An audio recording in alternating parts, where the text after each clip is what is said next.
अस्सलामुअलैकुम। आज की वीडियो है साहब का मानी क्या है, क्योंकि ये एक ऐसा लफ्ज़ है जो उर्दू के साथ साथ हिंदी और पंजाबी ज़बान में भी बहुत इस्तेमाल होता है।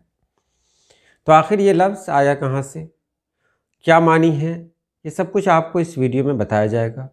तो चलिए हम वीडियो शुरू करते हैं।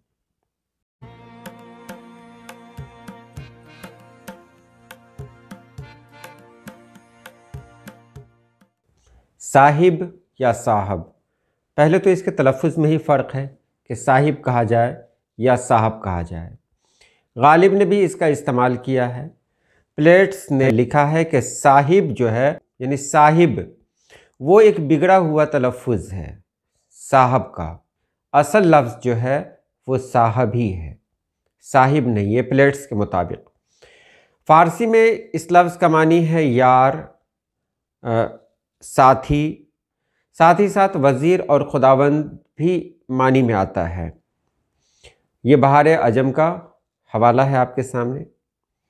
उर्दू में इसका जो मानी है वो क्या है, यार, वज़ीर, खुदावंद, मालिक, ये सब मतलब इसमें आता है। आप लोग देखते होंगे, सुनते भी होंगे कि जो मालिक होता है उसको साहब कहते हैं। जैसे साहब खाना, घर का मालिक, साहब दुकान, दुकान का मालिक। अब साहब दुकान तो नहीं कहेंगे, क्योंकि ये तरकीब जब भी इस्तेमाल होती है तो फ़ारसी के साथ फ़ारसी लफ्ज़ ही लाना चाहिए। साहब कलम, कलम का मालिक, ये सही है। तो यहाँ पर साहब का इस्तेमाल होता है। कमाल की बात तो ये है कि मेरी साहब और मेरे साहब का भी इस्तेमाल होता रहा है। मेरी साहब, हालांकि साहबा आपके जहन में तो यही आएगा ना कि साहबा कहा जाए, तो साहबा नहीं, मेरी साहब बीवी के लिए इस्तेमाल होता था पहले कभी, और मेरे साहब ये आज भी शौहर के लिए इस्तेमाल होता है। लुगात रोज़मर्रा जिसके लिखने वाले हैं शमसुर रहमान फ़ारूक़ी, वहाँ का हवाला मैं आपको दे रहा हूँ। इसी तरह ये लफ्ज़ जो इस्तेमाल होता है वो डॉक्टर साहब, मास्टर साहब, मीर साहब, नवाब साहब में भी लगता है। मोहम्मद साहब, यहाँ पर ये लफ्ज़ इस्तेमाल नहीं होगा। साहब का मानी फिर से एक बार आप जान लें, साथी, दोस्त, मालिक, ख़ास तौर से यही खुदाए पाक के लिए भी इस्तेमाल होता है, वज़ीर के लिए भी इस्तेमाल होता है। लेकिन आपको सुन के ताज्जुब होगा कि हिंदी में साहब के बारे में क्या कहा गया है। हिंदी में भी जान लें कि हिंदी में जो साहब के बारे में कहा गया वो क्या है। यहाँ कहा गया है कि साहब जो लफ्ज़ है असल में ये अरबी का लफ्ज़ है, बिल्कुल है अरबी का लफ्ज़ है, इसमें कोई दो राय नहीं। यहाँ भी अरबी का लफ्ज़ ही कहा गया है। अरबी में जो इसका तलफ़ुज़ होता है वो होता है साहब, स्वाद के तलफ़ुज़ के साथ। वो तलफ़ुज़ मुझसे नहीं हो पाएगा, लेकिन यही होगा साहब। जो यहाँ भारत में जाहिर सी बात है बोलना बहुत मुश्किल है, इसलिए यहाँ क्या कहा गया, साहब, यानी सीन से यानी सौ से इसका तलफ़ुज़ किया गया। लेकिन यहाँ पर दो फ़र्क हुआ। एक में यहाँ दो मानी, मतलब इसी साहब से दो मानी निकाले गए। एक को बना दिया गया साहब और एक को साहिब। यहाँ देखिए हिंदी में यही है, साहिब। साहिब का जो ताल्लुक़ रहा वो अलग रहा और साहब का जो ताल्लुक़ रहा वो अलग रहा।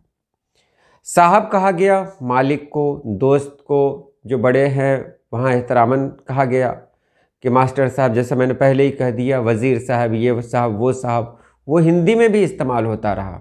यहाँ तक कि शॉर्ट भी बन गया इसका, मेम साहब, यानी साहब ना होकर साहब हो गया, मास्टर साहब, तो ये साहब का साहब बन गया।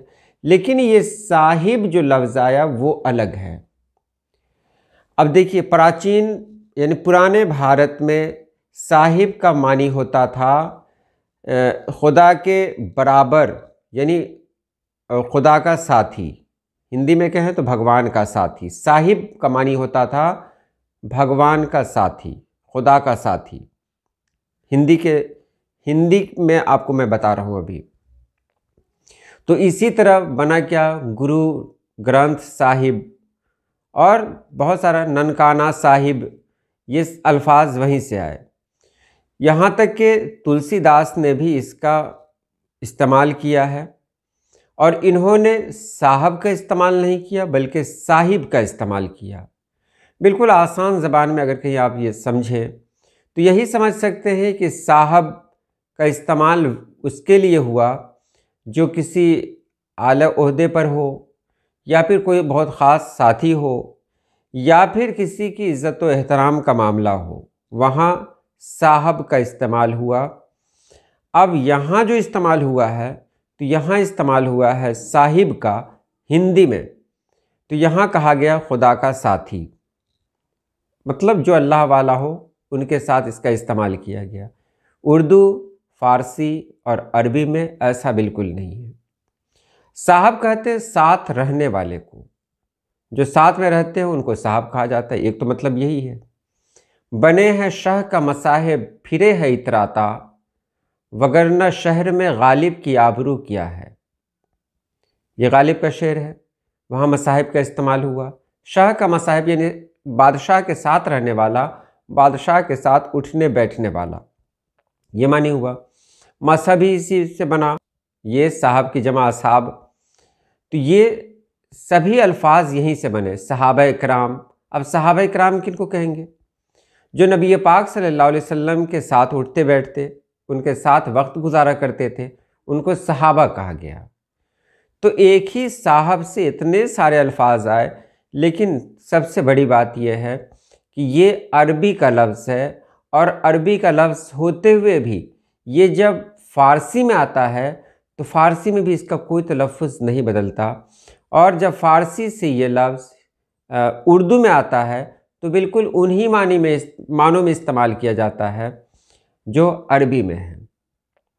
अब इससे छोटा किया गया, मैंने फिर मतलब पहले भी कहा कि इसको अलग अलग तरीक़े से लोगों ने बोला, अलग अलग तरीक़े से इसका तलफ़्फ़ुज़ अदा किया गया। जैसे मेम साब, जी मेम साब, एक अफसाना है ना, जी मेम साब, साब यानी ह को हटा दिया।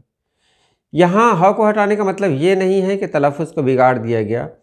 यहाँ कहने का मतलब ये है कि इस लफ्ज़ का इस्तेमाल इतना ज़्यादा हुआ कि ना सिर्फ ख़ास बल्कि आम लोगों ने भी इसको बहुत अच्छे तरीक़े से इस्तेमाल किया है, इसे परखा है।